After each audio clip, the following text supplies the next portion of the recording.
Hello, hello, bonjour à toutes, bonjour à tous et bienvenue dans ce podcast Cœur à cœur avec Dieu. Chaque jour, laisse Dieu te parler au travers de sa parole.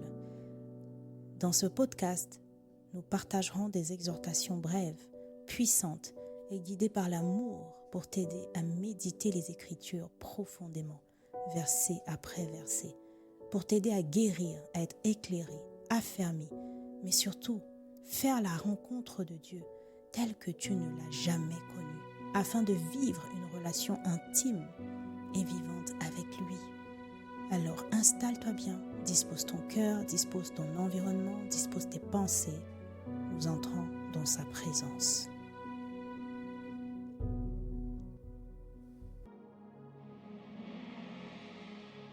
Hello, hello, bien-aimé.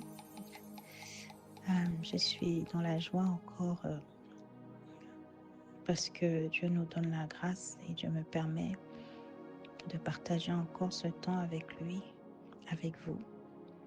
Et en tout cas, j'ai foi que ce message vous trouve en pleine forme et en bonne santé.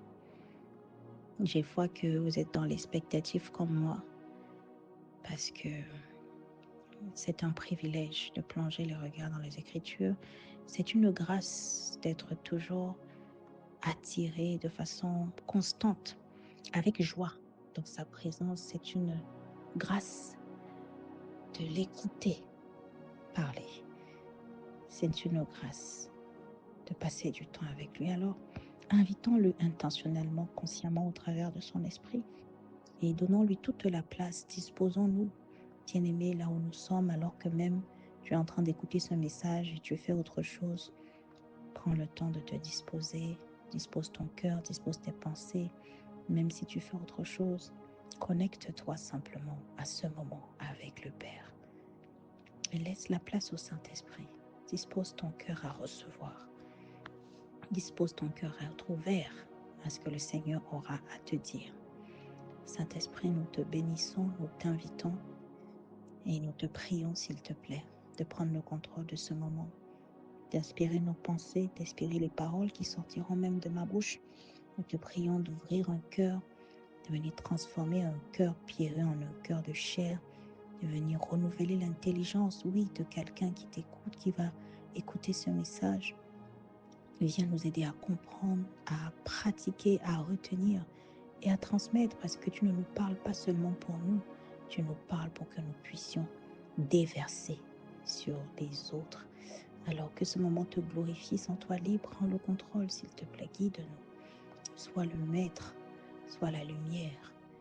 Que ce moment te glorifie et que ce moment nous permette, nous aussi, de glorifier le Seigneur, d'avoir son cœur, son caractère pour sa seule et unique gloire. Au nom de Jésus-Christ. Amen. Le message d'aujourd'hui s'intitule « Ton attitude face au péché, face à l'idolâtrie ». Ton attitude face au péché, face à l'idolâtrie. Nous allons lire la parole dans Exode 32, du verset 19 au verset 24. Dès qu'ils arrivèrent près du camp, Moïse aperçut le veau et des gens qui dansaient. Il se mit en colère. Il jeta les tablettes de pierre qu'il tenait et les fracassa au pied de la montagne. Il s'empara de la statue qu'ils avaient faite et la jeta dans le feu. Puis il réduisit en poudre fine ce qui restait et mit cette poudre dans de l'eau qui fit boire aux Israélites. Il demanda ensuite à Aaron, « Qu'est-ce que ce peuple t'a fait pour que tu l'entraînes dans un si grave péché ?» « Je t'en prie, mon Seigneur, ne te mets pas en colère, » répondit Aaron. « Tu sais toi-même combien ce peuple a tendance à mal faire. Ils sont venus me dire, « Fabrique-nous un Dieu qui nous conduise, car nous ne savons pas ce qui est arrivé à ce Moïse, l'homme qui nous a fait sortir d'Égypte. » Je leur ai alors demandé, « Qui de vous possède de l'or ils ont aussitôt arraché leurs bijoux et me les ont donnés. Je les ai fait fondre en feu et voilà le veau qui en est sorti. Incroyable, hein, bien-aimé, lorsque nous lisons ce passage. Je ne sais pas comment tu le vis, comment tu le reçois, comment tu le vis, le perçois. Moi, j'ai relu surtout le verset 20 qui m'a vraiment interpellée. Puis il y a beaucoup d'autres éléments qui m'ont interpellée, bien sûr, mais nous allons parcourir cela et je prie vraiment que le Saint-Esprit puisse nous faire aller à l'essentiel et nous donner la grâce de saisir l'essence du message.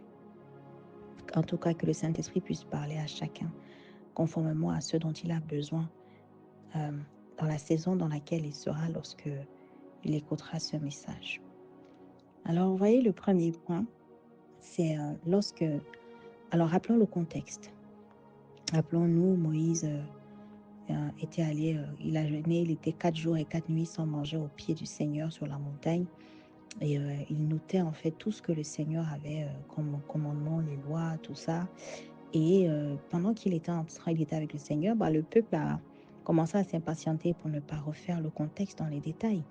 Et puis ils ont fait le veau d'or et puis le Seigneur a tout vu, il a prévenu Moïse, lui a demandé de descendre rapidement et lorsque Moïse arrive sur le camp, il découvre cela. Alors, vous voyez, la première chose, c'est que Moïse se mit en colère. Il jeta les tablettes de pierre qu'il tenait et les fracassa au pied de la montagne. Je voudrais préciser le contexte de ce titre, le sens de ce titre, pour que nous puissions vraiment comprendre ce que l'Esprit a voulu déjà révéler. Ton attitude face au péché, face à l'idolâtrie, ici a 2 angles de vue. Nous aurons l'angle du point de vue de Moïse, qu'il a été face à l'idolâtrie, face au péché grave du peuple d'Israël. Donc là, il est bien face à de l'idolâtrie. Ce n'est pas lui qui a commis, mais le peuple, il est face à cela. Mais il y a aussi le point de vue de celui qui commet finalement l'idolâtrie. Ici, notamment Aaron. Parce que ici, on ne pointe pas du doigt clairement l'attitude encore du peuple. On voit juste la réaction d'Aaron, mais qui lui-même, finalement, a nourri cette idolâtrie, donc a commis l'idolâtrie. Et donc, c'est aussi dans l'attitude, aussi ici, face à celui lui-même qui commet l'idolâtrie, qui est face au péché. Donc, vous voyez, dans ce premier point, du point de vue de Moïse, qui est face à des personnes qui commettent le péché, l'idolâtrie, il se mit en colère. Et j'ai souligné parce que ça m'a interpellée. Bon, ce n'est pas la première fois que Moïse se met en colère, ce n'est pas le sujet de cette exhortation, mais il y a un historique avec Moïse et sa colère. Il y a un historique dans le passé. Il avait la colère dans le sang. Et ce qui m'a marqué dans ce contexte, c'est que c'est lui-même. Dans un message précédent, nous avons vu qu'il a supplié le Seigneur de s'apaiser. Lorsque nous remontons au verset 11, Moïse supplia le Seigneur, son Dieu, de s'apaiser en disant « Seigneur, pourquoi déchaîner ta colère contre ton peuple ?» Et nous voyons aussi que lui-même, il se met en colère. Alors, ça reflète plusieurs choses, parmi lesquelles, vraiment les principales, c'est que il a beau même avoir demandé à Dieu de ne pas se mettre en colère, lui-même, il n'a pas pu résister face à cela. Bien aimé, c'est ce qu'on peut ressentir lorsqu'on aime vraiment le Seigneur ou lorsqu'on aime vraiment quelqu'un. On ne va pas supporter qu'une autre personne le méprise, le rabaisse. Et c'est simplement ici un questionnement. Quelle est notre attitude ou qu'est-ce qu'on ressent lorsque nous voyons des personnes qui méprisent le Seigneur? Ici, nous abordons le premier point qui est plutôt positif parce que le deuxième point, il est plutôt négatif. Quelle est notre attitude lorsque nous échangeons avec des personnes, nous vivons des scènes, nous échangeons avec des personnes qui insultent limite le Seigneur, qui commettent l'idolâtrie? Est-ce que nous nous taisons? Est-ce que nous rigolons? Est-ce que nous faisons des blagues sarcastiques? Est-ce que nous allons même dans le sens de la personne, pour ne pas être vu d'une certaine manière, pour ne pas être rejeté, mis à part, est-ce que ça suscite en nous une colère? Parce que ici, quelqu'un pourrait se dire, mais la colère de Moïse, elle est légitime, on la comprend parce que le péché est grave, c'est-à-dire qu'il est dépassé. Il en a limite marre, en fait. De ce peuple, n'oublions pas l'historique. Hein. Nous avons vu tout ce que le peuple d'Israël a déjà commis, comme murmure, comme ingratitude. Mais Dieu n'avait pas fait attention à cela, il continuait de les bénir. Jusqu'à ce péché grave, là, nous avons vu qu'il y a des péchés graves aux yeux de Dieu. Il y a un péché qui est grave aux yeux de Dieu. Oui. Tous les péchés, notamment celui-ci, ne vaut pas les autres. Nous avons parlé de cela, donc si tu veux, tu peux aller réécouter ce message-là. Le Seigneur a voulu les exterminer à cause de cela. Mais Moïse s'est mis en colère. Alors, le sujet n'est pas de se mettre en colère comme Moïse. Lorsque nous sommes face à des choses, des situations ou des personnes qui élèvent et qui volent la gloire du Seigneur. Mais c'est de ne pas rester silencieux. C'est de ne pas encourager cela. Mais nous devons sentir cela en nous. Ça ne doit pas nous laisser insensibles. Parce que ce ne serait pas normal. Et puis vous voyez, il se met en colère. Mais regardez ce que sa colère provoque. Il a détruit les tablettes de pierre écrites par la main de Dieu lui-même. Verset 16. Ces tablettes étaient l'œuvre de Dieu, écrites de la main même de Dieu. Une interpellation ici. Aussi, l'autre extrême, lorsque nous sommes face au péché, il y a des personnes qui commettent l'idolâtrie. Est-ce que nous sommes plutôt de ces personnes-là qui ne se contrôlent pas et qui vont à l'extrême? Alors quelqu'un pourrait se dire, mais finalement, qu'on doit réagir comment? Consultons l'esprit. Rentrons en prière. Agissons sagement. Guidés, poussés par l'esprit. Avec la parole. Les deux extrêmes ne sont pas bons. Parce qu'il y a un extrême qui nous fait certainement ne rien dire lorsqu'on ne ressent rien. Et puis il y a l'autre extrême qui nous fait aller dans la destruction. Même nous faire revenir, payer un prix. Parce que ce que nous allons voir par la suite, bien aimé, c'est que Moïse a dû repartir. Il a dû remonter, faire 40 jours et 40 nuits encore pour récupérer et réécrire. Que Dieu réécrive tout ce qu'il avait déjà écrit.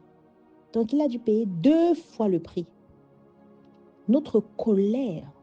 Alors ici, quelqu'un pourrait l'élargir à pas forcément devant le péché ou devant l'idolâtrie, bien aimé. Ce sont les effets néfastes de la colère. Ça peut nous faire perdre un prix ou repayer un prix fort que nous avons déjà payé. Alors demandons simplement la sagesse. Jacques 1 au verset 5 déclare que celui qui manque de sagesse la demande à Dieu, car Dieu donne sans faire de reproche. Face au péché, face à l'idolâtrie, à des personnes qui commettent cela, qui commettent des péchés, bien-aimés, sachons maîtriser nos émotions. Je me parle à moi-même, parce que Moïse est un parfait exemple.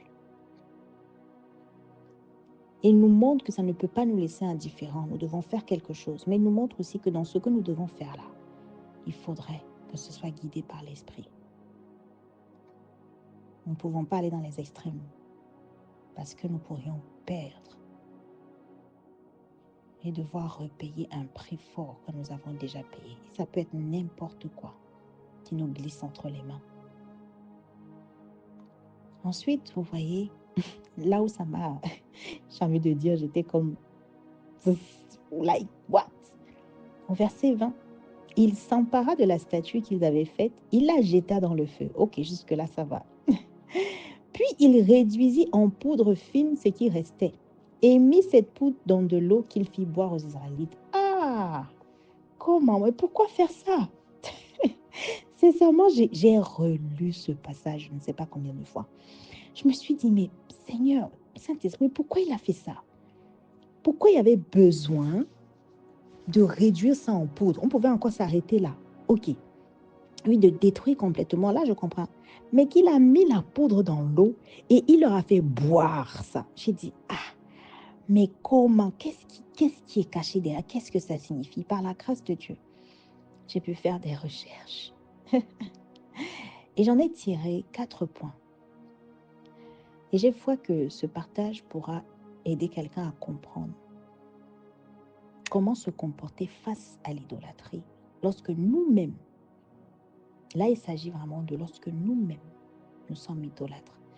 Et alors que je parle de cela, l'Esprit m'interpelle sur le fait que peut-être quelqu'un écoute ce message et se dit, mais je ne suis pas concerné. Bien-aimé, l'idolâtrie n'est pas ce qu'on pense. Parfois, certains définissent ou pensent à l'idolâtrie comme il faut forcément invoquer un dieu serpent, une statuette, comme on pourrait voir dans certains pays, pour ne pas les citer, se plier devant des animaux, invoquer, je ne sais pas moi, invoquer des esprits ou des dieux d'un certain nom, hein, ou même allons un peu plus loin, dans les traditions, invoquer des esprits ou des divinités spécifiques par rapport à notre culture ou à des ancêtres ou je ne sais quoi, des pratiques ancestrales ou je ne sais quoi. C'est de l'idolâtrie, bien-aimé. Tout Dieu qui n'est pas le seul et unique vrai Dieu, créateur du ciel et de la terre, un, c'est un faux Dieu. Deux, l'invoquer, le solliciter, le prier, l'adorer, se prosterner devant lui, s'attendre à lui, c'est de l'idolâtrie. Mais l'idolâtrie ne s'arrête pas là, bien-aimé. Lorsque nous lisons Osée 3, il est un passage, je vais prendre la parole, si j'arrive à retrouver rapidement, parce que je reçois de le partager à l'instant. Lorsque nous lisons dans Osée 3,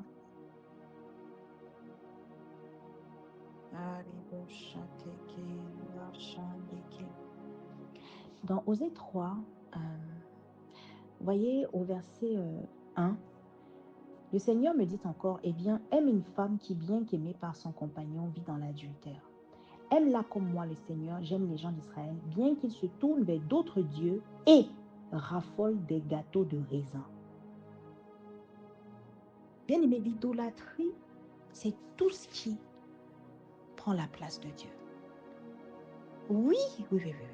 C'est tout ce qui va prendre la place de Dieu. Dieu lui-même dit tout ce dont tu raffoles. Ça va forcément, ça prend la place de Dieu. C'est-à-dire que tu ne peux pas te passer de ça. Tu comprends donc que ça peut être tout. Ça peut être quelque chose, c'est très subtil. Ça peut être le fait d'être tout le temps sur des séries. Tu passes plus de temps avec Dieu, tu n'as que ça dans les pensées. Ça prend plus de place que Dieu voit, ça prend la place de Dieu, c'est-à-dire ton désir, ton soupir, ton cœur. La Bible déclare que là où est ton trésor, c'est là où est ton cœur. Et la Bible dit, fais, au psaume 37, au verset 4, fais de l'Éternel tes délices, et il te donnera ce que ton cœur désire. Ça veut dire que tu vois, là où est vraiment ton cœur en réalité, ça veut dire que ce n'est pas là où, c'est pas Dieu qui a cette place-là. Et donc, c'est de l'idolâtrie. Et j'ai suivi une prédication un jour du pasteur Stéphanie Ike Okafor, je me semble, c'est une Nigériane, où elle expliquait, elle parlait du fait de se prosterner. Et elle expliquait différentes approches de se prosterner. Se prosterner, ce n'est pas forcément devant une statuette, en fait. Devant quelque chose qui est physique et qui représente quelque chose, un dieu ou une forme quelconque, non. Le fait de ne pas pouvoir se passer d'une série, le fait de ne pas pouvoir se passer d'un gâteau de raisin, de ton croissant tous les matins, hein, alors que le Seigneur t'a dit, ne le prends plus, tu ne penses qu'à ça, tu ne penses qu'à ta soirée du vendredi soir ou du samedi soir avec tes copines, mais tu n'as pas ce même feu lorsque tu penses au Seigneur, lorsqu'il faut aller dans la maison du Seigneur. Tu peux mettre à l'église, mais ce n'est pas le même feu qui t'anime, bien aimé. Tu es en train de te prosterner parce que c'est ça qui te contrôle, c'est ça qui te domine, ce n'est pas Dieu. Parce que si aujourd'hui Dieu te dit ne le fais pas, que tu le fais, mais que tu es plutôt en train de faire ce que toi, ce désir te pousse à faire, c'est que tu es en train de te prosterner devant cette chose-là. Et j'aime beaucoup son approche de cette présentation de l'idolâtrie, de se prosterner, c'est que ça reflète vraiment des choses auxquelles on ne pense pas, très subtiles, que le diable utilise pour nous faire mépriser l'autorité du Seigneur, pour nous faire commettre l'idolâtrie, le péché le plus grave aux yeux du Seigneur. Se prosterner devant autre chose qui devient notre Dieu. La Bible déclare dans Romains 6 au verset 16 de mémoire, et j'aime beaucoup ce verset, que nous sommes esclaves de celui à qui nous obéissons. Autrement dit, dès que tu te soumets à quelque chose, consciemment ou inconsciemment, ça peut être vraiment une attirance folle à quelque chose, à quelqu'un. Ça peut même être tes enfants qui prennent toutes tes pensées. Tu ne vis que par eux. Je t'ai dit que le matin, midi, soir, c'est tes enfants. Il n'y a pas de place pour Dieu. Ils sont devenus une idole. Dieu n'aime pas ça. C'est de l'idolâtrie, bien-aimé. Je ne sais pas à qui ce message parle. Vraiment, je prie que le Saint-Esprit ouvre ton cœur et que tu reçoives ce message avec un cœur disposé et que tu puisses faire la quête, la chasse à tout ce qui est une idole dans ta vie, bien-aimé, parce que c'est un péché grave. Ça reste de l'idolâtrie. Tu en raffoles, tu ne peux pas te passer de cela. Tu as du mal à te détacher de cela. Ça occupe toutes tes pensées. Ça prend la place de Dieu. Tu te prosternes devant cela, consciemment ou inconsciemment. Tu invoques cela. Tu pries cela. Tu adores cela. Tu t'attends à cela. À cette personne ou à cela. Tu t'attends à cela. C'est-à-dire que tu ne comptes pas sur Dieu, mais sur cette chose ou sur ci ou ça. C'est de l'idolâtrie. Ça a pris la place de Dieu, c'est de l'idolâtrie. Ça a plus d'importance pour Dieu dans ton cœur. Pour que cette chose a plus d'importance dans ton cœur que Dieu, c'est de l'idolâtrie. Les gâteaux de raisin. Il lui-même précise, vous raffolez des gâteaux de raisin. Mais quel exemple clair. C'est de l'idolâtrie, bien-aimé. Alors, vous voyez,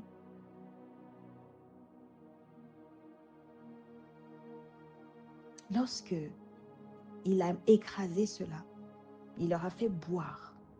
Le premier point que j'ai trouvé, c'est qu'en fait, ça représentait un acte de purification radical et collectif. Il s'agissait ici de briser totalement, d'anéantir, d'exterminer cette idole. C'est-à-dire qu'on ne voulait même pas laisser un brin. Il fallait le brûler, ça devait disparaître. Tout ce qui a pris la place de Dieu, sans laisser aucune trace. Oui. Et ensuite, il fallait l'expulser naturellement par la digestion. Ça symbolisait en fait l'expulsion du péché. Aller à la selle, quoi. Une image de la repentance violente intégrale. Oui, bien-aimé. C'est comme ça que tu dois vivre cette chose que tu vas identifier comme idolâtre. Dans ta tête, tu dois comprendre que ça doit être exterminé, consumé, détruit radicalement, totalement et expulsé comme un poison, en fait. Expulsé comme un poison. Et le deuxième point, c'est une forme d'humiliation publique. Parce que quand ils chantaient devant le veau d'or là, en fait, ils étaient en train de glorifier ce veau-là. Ils ont dit que voilà le Dieu qui t'a fait sortir d'Égypte. Mais incroyablissime. Donc, ce qu'ils pensaient glorieux maintenant, on a écrasé ça, on a mis dans l'eau, on leur a fait boire. Ils ont senti à quel point c'était amer dans leur bouche. Cette chose-là qu'ils pensaient être leur Dieu est devenue une amertume dans leur bouche. Oui, Galates 6 au verset 7 déclare qu'on ne se moque pas de Dieu et que ce que l'on sème, on le récolte. Ils ont pensé vouloir glorifier cela. C'était un peu comme les humilier pour leur montrer que voilà, maintenant, ce que vous pensez là, ça va être amer dans votre bouche. Bien-aimé, attention. cette idolâtrie-là, ce que nous chérissons là, nous raffolons de cela là, que nous refusons d'accepter que c'est de l'idolâtrie, ça finira par être très amer si nous ne faisons pas attention. Je déclare que ce n'est pas ton partage au nom de Jésus. C'était en troisième point un jugement symbolique et un test aussi de fidélité. En fait, des recherches qu'on a pu voir, certains s'accordent à dire que, comme par exemple dans Nombre 5, du verset 17 et 28, 17 à 28, faute de temps, je ne pourrais pas tout lire. Je vous invite vraiment à prendre le temps d'aller lire, de mettre pause. Lorsqu'une femme, par exemple, était soupçonnée d'adultère, elle devait boire une eau qui était mélangée à de la poussière. Ça devenait amer en fait. Et si elle était coupable, elle tombait malade. Et si elle était innocente, elle ne tombait pas malade. Ici, certains s'accordent à dire que c'était pareil. Qui avaient vécu la scène, mais qui dans leur cœur n'étaient pas d'accord, ne commettaient pas vraiment l'idolâtrie. Et donc, en fait, en leur faisant boire cela, on aurait fini par se voir qui aurait vraiment commis l'idolâtrie. Parce qu'ils seraient tombés certainement malades. Et puis le dernier point, c'est une leçon spirituelle. Le veau d'or, encore une fois, représente tout ce qu'on met à la place de Dieu. Et donc, la leçon ici, c'est vraiment que face à l'idolâtrie, il ne suffit pas juste de le cacher, de l'ignorer, d'accepter. Il faut écraser cela, l'exposer, le rejeter, l'anéantir, vraiment de toute son âme. Il faut faire la guerre, lutter contre ça, vomir. 1 Corinthiens 10 au verset 14 déclare, fuyez l'idolâtrie. Fuyons l'idolâtrie, bien-aimés. Parce que cet acte symbolique de Moïse est très fort. Ce n'est pas précisé pour rien, bien-aimé. Et continuons. Tu sais toi-même, verset 22, combien ce peuple a tendance à mal faire. Maintenant, nous prenons le côté de Aaron qui est face à l'idolâtrie, mais que lui-même, il a commis. Regardez, il dit, sa première réaction, accusateur, il n'assume pas sa responsabilité. En plus, c'est un menteur. Au verset 24, il dit, je leur ai alors demandé, qui de vous possède de l'or? Ils ont aussitôt arraché leurs bijoux et me les ont donnés. C'est un menteur, ce n'est pas ce qui s'est passé. Regardons au verset, chapitre 32, au verset 2, il dit, quand le peuple lui ont demandé de fabriquer le faux Dieu, Aaron lui-même, il n'a même pas réfléchi. Tout de suite après, Aaron leur a répondu, arrachez les boucles d'or qui ornent les oreilles de vos femmes, de vos fils, et apportez-les-moi. Aucune résistance, rien. C'est lui qui a demandé qu'ils arrachent les boucles d'or. Mais il vient dire à Moïse qu'ils ont dit, il dit, tu sais toi-même combien ce peuple t'a dit, accusateur n'assume pas ses responsabilités. Et il dit qu'il leur a dit, qui de vous possède de l'or? Il n'a pas posé la question, il leur a donné une instruction. C'était une confirmation, ce n'était pas une question. Il détourne la vérité, bien aimé. Est-ce que face à l'idolâtrie, lorsque nous sommes en train de parler de l'idolâtrie, qu'on a listé, on t'a dit vraiment, on a été interpellé à lister ce qui peut être une idole. Est-ce que tu es OK? Est-ce que tu comprends? Est-ce que tu es à l'aise? Est-ce que tu reçois cette parole ou est-ce que tu luttes contre cette parole? Est-ce que tu cherches un accusateur? Est-ce que tu fais l'ignorante? Ou est-ce que tu cherches à détourner la vérité? Ou est-ce que tu veux faire face vraiment à cette chose qui est en train de prendre la place de Dieu dans ta vie? Quelle est ton attitude face à l'idolâtrie qui te concerne toi-même, bien-aimé? C'est une interpellation. N'ayons pas l'attitude d'Aaron, n'ayons pas l'attitude du peuple, mais reconnaissons, assumons, faisons face et répandons-nous pour la gloire de Jésus. Un prix fort a été payé, bien-aimé. Il n'y a aucune chose, aucun objet, aucun animal qui peut faire ou qui a fait ce que Jésus a fait. Alors, Saint-Esprit, aide-nous. Aide-nous à avoir une attitude poussée par l'Esprit qui glorifie le Seigneur face à des personnes qui pêchent, qui sont idolâtres. Et nous-mêmes, pardonne-nous pour notre idolâtrie. Pardonne-nous notre ignorance. Tu déclares dans ta parole, dans Osée 4, verset 6, que ton peuple périt faute de connaissance, ou encore faute de te reconnaître, ou encore faute de te connaître. Abba, Père, délivre-nous de l'idolâtrie. Révèle-nous tout ce qui est forme d'idolâtrie dans nos vies, parce que nous n'en voulons plus. Nous voulons exterminer cela, vomir cela, expulser cela de nos vies. Dans le nom de Jésus. Aide-nous à nous repentir, nous nous repentons, nous voulons changer de vie, nous vomissons ces choses qui prennent ta place. Nous voulons garder le regard sur toi, te donner toute la gloire, car tu es le seul et unique digne de recevoir toute gloire, toute forme d'adoration, de puissance, de louange, d'élévation. C'est toi, Yahweh. Tu as un nom. Tu es le Dieu d'Abraham, d'Isaac et de Jacob. Tu es le Tout-Puissant, Adonai. Que toute la gloire te revienne, Seigneur. Et qu'à partir d'aujourd'hui, à partir de ce message, toute forme d'idolâtrie soit consumée et expulsée de nos vies et de notre postérité. Au nom puissant de Jésus-Christ, nous avons prié avec foi et avec action de grâce. Amen. Amen. Amen.